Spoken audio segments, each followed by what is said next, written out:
श्री वीतरागाय नमः। भगवान श्री मुनीश्वर तीर्थंकराय नमः। परम पूज आचार्य श्री बाहुबली गुरवे नमः। जैन रामायण पद्म पुराण ज्ञानधारा नंबर 12। विषय है लंका का परिचय। लक्ष्मण द्वारा कोटिशिला का उठाना। श्री राम ने उत्सुकता से पूछा कि हे विद्याधरों, लंका कहाँ है और कितनी दूरी पर है। विद्याधरों ने भयपूर्वक बताया कि लवण समुद्र में अनेक आश्चर्य से युक्त राक्षस द्वीप है। इसकी परिधि 2100 योजन है। इसके बीच में सुमेरु के समान त्रिकूट नाम का पर्वत है। यह 9 योजन ऊंचा व 50 योजन चौड़ा है। अजितनाथ भगवान के समय यह लंका मेघवाहन को प्राप्त हुआ था कि राक्षसों के इंद्र भीम ने इस लंका को मेघवाहन को दे दिया था। यह दूसरी पृथ्वी के समान जान पड़ता है। इसमें रत्न मणि स्वर्ण से निर्मित अनेक प्रदेश है। यह द्वीप स्वर्ग के समान जान पड़ता है। रावण अपने परिवार सहित इसी द्वीप में रहता है। उसकी क्रीड़ा से इंद्र भी अचंभित होते हैं। उनका भाई विभीषण बलवान है। भाई कुंभकर्ण भी त्रिशूल महाशस्त्र से सुसज्जित है। युद्ध में ख्याति प्रसिद्ध उसका पुत्र इंद्रजित है। रावण का नाम चित्र से ही भय खाता है। श्री राम के प्रबल आग्रहवश वानर वंशी यह कहकर सहयोग देने को तत्पर होते हैं कि हे राजन, रावण ने एक बार हर्षपूर्वक अनंतवीर स्वामी से पूछा था कि मेरी मृत्यु किससे होगी।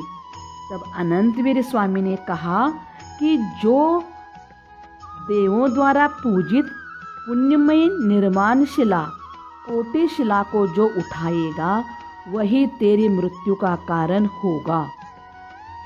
और यदि आप लोग कोटि शिला उठा सके तो हम रावण के साथ युद्ध के लिए उद्यत हो सकते हैं। लक्ष्मण ने कहा, हम लोग अभी चलते हैं, विलंब नहीं। कोटिशिला का परिचय। इस कोटिशिला से करोड़ों मुनि सिद्ध पद को प्राप्त हुए हैं। यह कोटिशिला देवों द्वारा पूजित पुण्यमयी निर्वाण शिला है। सब लोग राम लक्ष्मण को विमान में बिठाकर आकाश मार्ग से कोटिशिला सिद्धशिला के पास पहुंच जाते हैं। दिशा रक्षकों को नियुक्त कर दिया। नानाविध पुष्पों से कोटिशिला की पूजा की, प्रदक्षिणा दी, स्तुति की। सब लोग सिद्ध भगवान की स्तुति स्तोत्र पढ़ने लगे, जय जयकार करने लगे। लक्ष्मण भी कमर कसकर स्तुति करने लगे। विद्याधरों ने लक्ष्मण को लक्ष्य कर कहा कि इस शिला से जो सिद्ध हुए हैं वे तुम्हारे लिए मंगल स्वरूप हो। 5 परमेष्ठी तथा जिन शासन तुम्हारे लिए मंगल स्वरूप हो। इस प्रकार मंगल ध्वनि के साथ महातेज को धारण करने वाले लक्ष्मण ने शीघ्र ही उस शिला को हिला दिया। तदनंतर भुजाओं से ऊपर कोटिशिला को उठा लिया। उसी समय आकाश में देवों का महाशब्द हुआ। तब वानरवंशी लक्ष्मण को उनकी शक्ति का विश्वास कर युद्ध के लिए तैयार हो गए। विद्याधरों ने विचार किया कि राजा पौनंजय का पुत्र हनुमान का रावण के साथ उत्तम संबंध है, अतः हनुमान जी को लंका भेजे। तब ठीक है। तत्काल सुग्रीव ने हनुमान को बुलाने के लिए अपना कर्मभूति नामक दूत को भेजा। वायु के समान वेग का धारक श्रीभूति नाम का दूत आकाश में उड़कर लक्ष्मी के घर स्वरूप श्रीपुर नगर में पहुंचा। वहाँ जाकर उसने हनुमान जी के उस भवन में प्रवेश किया। भवन सुवर्णमय बाग बगीचा युक्त मनोहर था। हनुमान को दूत ने सारा वृत्तांत सुना दिया। राम का दंडक वन में आना, शंबुक का वध, खरदूषण का मरण, रावण द्वारा सीता का हरण आदि सब सुनाया। यह सुनकर हनुमान जी बड़ी सेना के साथ किष्किंधापुर नगर में पहुँचे। सुग्रीव ने यथा योग्य उनका सम्मान किया। राम लक्ष्मण सबके साथ मिलाप हुआ। हनुमान ने राम का गुणगान किया। हम आपके शरण में आए हैं। मैं शीघ्र ही लंका जाकर सीता जी को लेकर आता हूँ। हनुमान लंका की ओर जाने को उद्यत हुए। तब राम बोले, मेरी ओर से सीता को कहना कि राम तुम्हारे वियोग में दुखी है और मेरे जीवित रहने का प्रमाण यह अंगूठी सीता को दे देना। हनुमान राम लक्ष्मण को नमस्कार करके लंका के लिए प्रयाण करते हैं। देवों के समान सैनिकों से घिरा हुआ हनुमान जा रहा था। लंका जाते समय हनुमान मार्ग में मातामह महेंद्र नगर में पहुंचा। वहां उसके द्वारा किए हुए माता अंजना के गर्भ वनवास के अपमान का स्मरण होने से उसे बहुत क्रोध रोष उत्पन्न हुआ, जिससे उसे बलपूर्वक परास्त किया।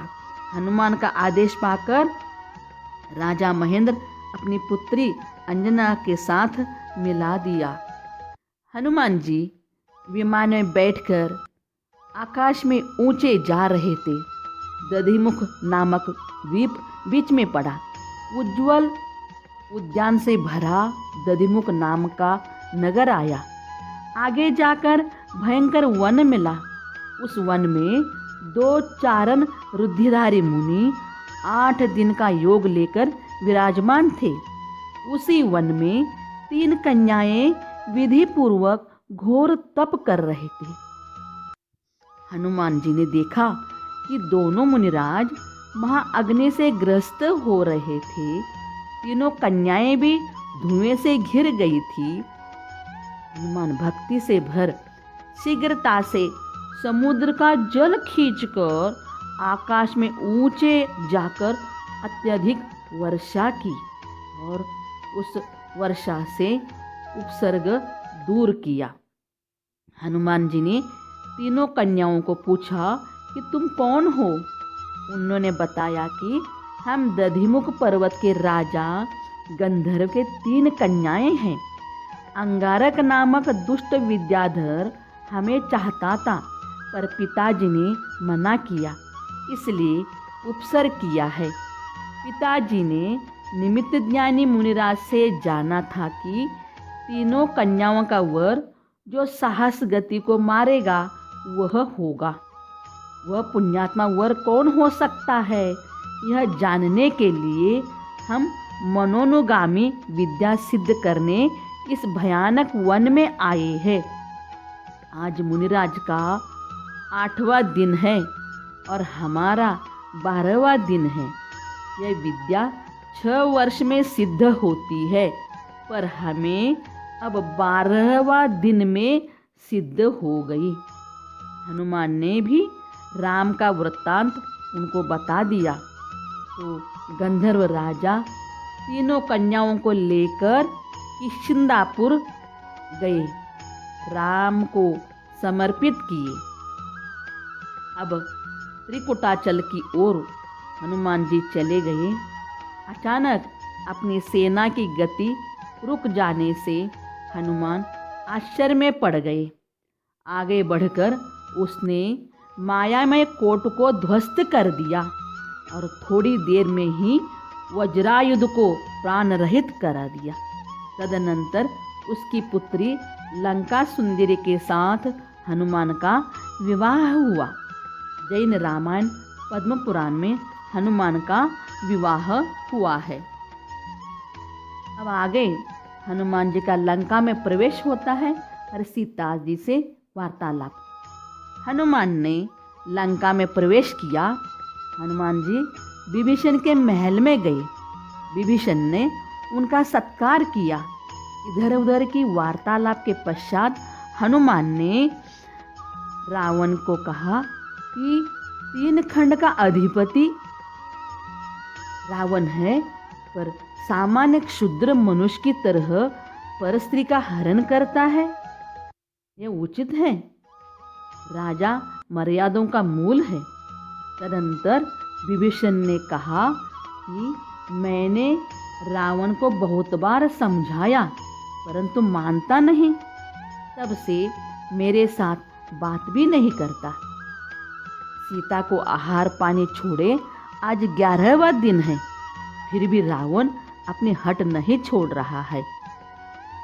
तब हनुमान जी सब सुन के प्रमोद उद्यान में गए। उद्यान फल फूलों से भरा हुआ सुंदर था। दूर से ही सीता को देखा। सीता के नेत्र आंसुओं से भरे थे, केश खुले थे, अत्यंत कृश हुई थी। शोकमग्न सीता के पास हनुमान जी भेष बदलकर चुपचाप गए। हनुमान जी ने धीरे से सीता की गोद में वस्त्र पर राम की अंगूठी छोड़ी। उस अंगूठी को देखकर सीता रोमांचित हो गई तथा सहज हर्षित होकर हंस पड़ी। तब वहाँ की स्त्रियों ने सीता की हर्षित अवस्था को देखकर तुरंत रावण को शुभ समाचार सुनाया। रावण ने संतुष्ट होकर उन स्त्रियों को भेंट दिया। अंतपुर के साथ मंदोदरी भी वहीं थी। उसने हर्षित हुई सीता को कहा, हे महाभाग, अब समस्त शोक छोड़कर जगतपति रावण की शरणा सेवा कर। तब इस बात को सुनकर सीता बोली, हे मंदोदरी, इस प्रकार बोलना शोभा नहीं देता। देखो, युद्ध में राम द्वारा तेरा पति अवश्य मारा जाएगा। तब मंदोदरी क्रोधित होके 18,000 रानियों के साथ सीता को मारने दौड़ी। तब हनुमान ने सबको रोका। जैसे बाढ़ आती हुई नदियों के बीच पर्वत आ खड़ा होता है, वैसे हनुमान ने सबको रोक दिया। हजारों स्त्रियों के साथ बैठी हुई सीता के पास हनुमान जी गए और हनुमान जी सीता को अपना नाम, गोत्र, कुल तथा माता पिताजी का नाम तथा श्री राम का सारा वृंतांत जो का त्यों सुना दिया। सीता को आनंद हुआ, नेत्र कमल खिल गए। श्री राम जी केवल तुम्हारे लिए, तुम्हारे दर्शन की अभिलाषा से प्राण को धारण किए हैं। तब सीता ने कहा, हे कपिध्वज, मैं दुर्भाग्य से इस स्थिति में संतुष्ट होकर क्या दे दूं, क्या बताऊं? राम शरीर से ढीले तो नहीं हो गए कि जिस कारण हाथ से अंगूठी गिर गई हो और आपको मिली हो। हनुमान ने पुनः वृत्तांत को बता दिया कि सूर्यास खड्ग के मिलने से खरदूषण के मरने के बाद तक सब बता दी। और रत्न जटि ने भी वृत्तांत सुनाया, आदि सब सीता को सुनाया। रावण की सब रानियां उद्यान से रावण के पास चली गई। हनुमान जी ने आदर से सीता को भोजन करने की प्रतिज्ञा की।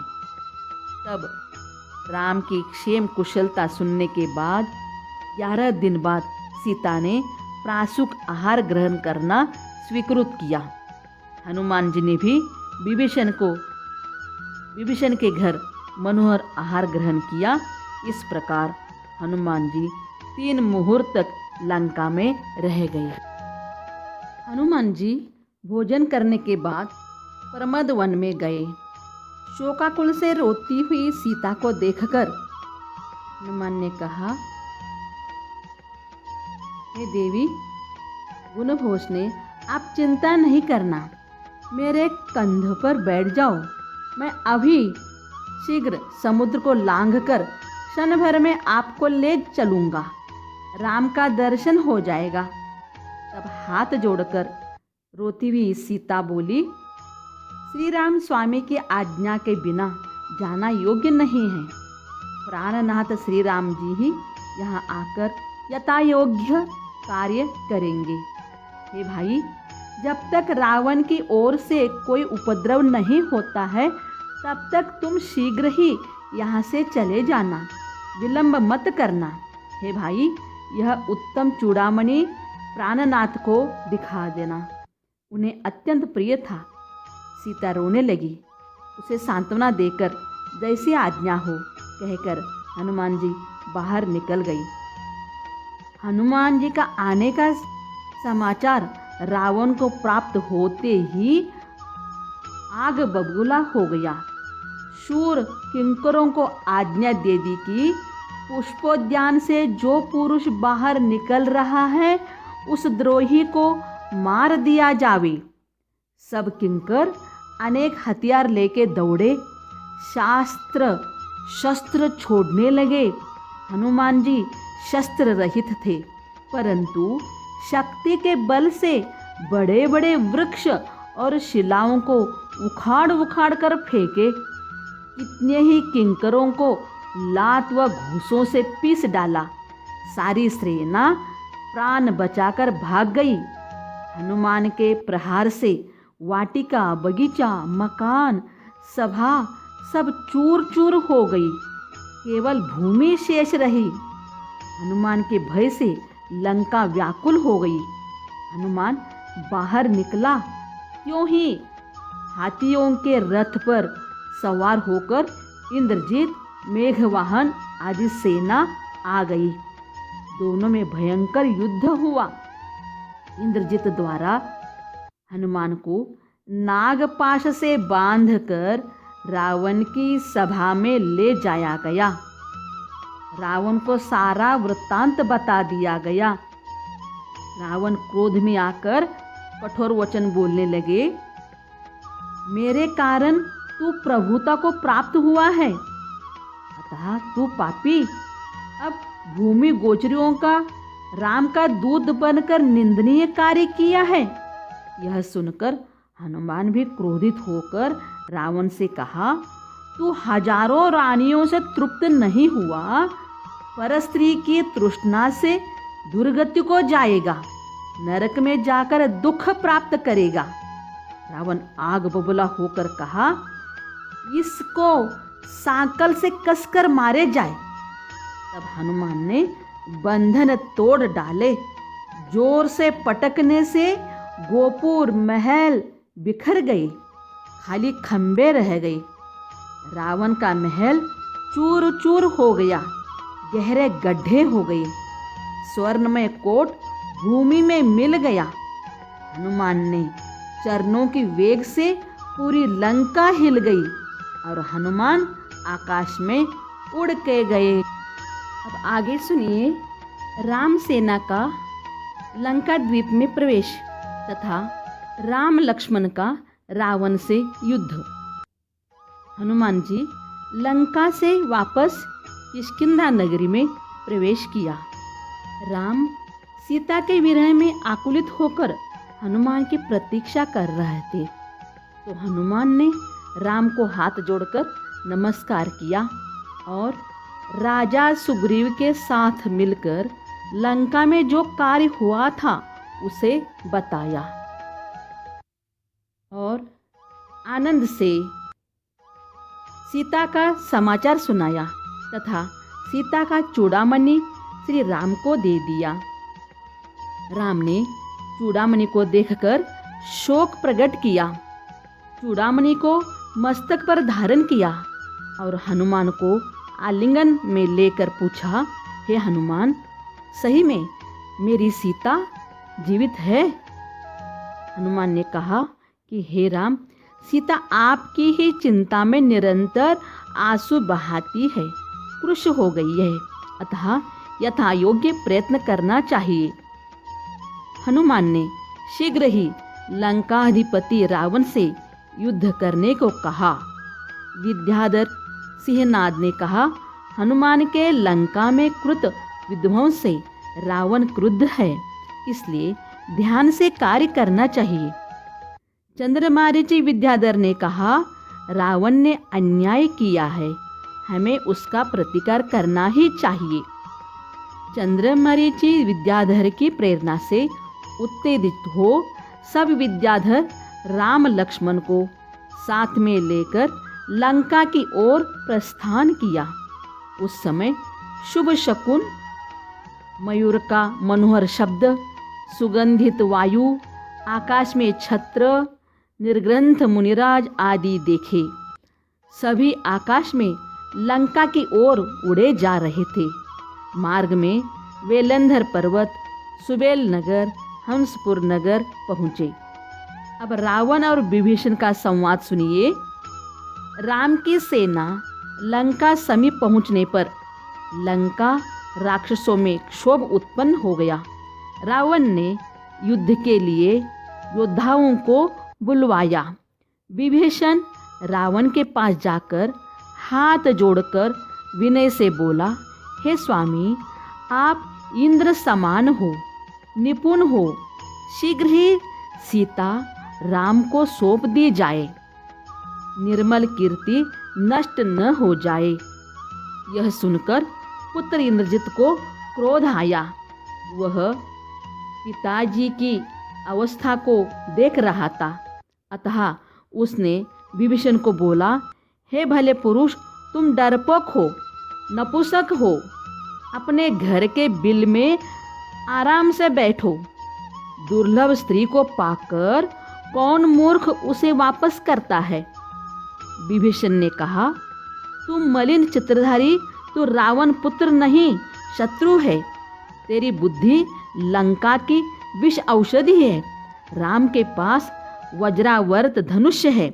लक्ष्मण, भामंडल, हनुमान, सुग्रीव, विराधित सारी सेना एक हो गए हैं। अभी सीता को सौंप देना उचित है। रावण क्रोध से तलवार लेके उठ खड़ा हो गया। महाबलवान विभीषण ने भी एक वज्रमय बड़ा खंबा उखाड़ लिया। दोनों भाइयों को मंत्रियों ने रोका। रावण बोला, इस दुष्ट को शीघ्र ही मेरे नगर से निकाल दिया जावे। तब विभीषण ने बोला, मैं भी रत्नश्रवा पिताजी का पुत्र हूँ। देखिए, इस प्रकार से दोनों में संवाद शुरू हुआ। तब सत्य का पक्ष लेना है। अतः विभीषण सारभूत धन लेकर हंसद्वीप राम के पास पहुँचे। एक दूत को राम के पास भेजा, विभीषण आपके शरण में आया है। सबको शंका थी कि, परंतु मतिसागर मंत्री ने कहा, विभीषण धार्मिक पक्ष का, सत्य का पक्ष ग्रहण करता है, शुद्ध अभिप्राय से आया है। विभीषण राम के पास आकर प्रणाम किया और बोले, हे स्वामी, इस जन्म में आप मेरे स्वामी हैं तथा परभव में भी जिनेंद्र भगवान हैं, शपथ ले ली। राम ने संशय रहित होकर कहा कि तुम्हें लंका का राजा बनाऊंगा। विभीषण के आने से उत्सव मनाया, सबका सम्मान किया। हंसनगर से लंका की ओर प्रस्थान किया। बड़ी योद्धाओं के सेना से आकाश आच्छादित किया गया। वानर सेना युद्ध मैदान में पहुंची। रणभूमि की चौड़ाई 20 योजन की थी तथा लंबाई का कोई परिमाण ही नहीं था। और रावण की सेना का प्रमाण 4000 औक्षणी था। अब आगे देखिए।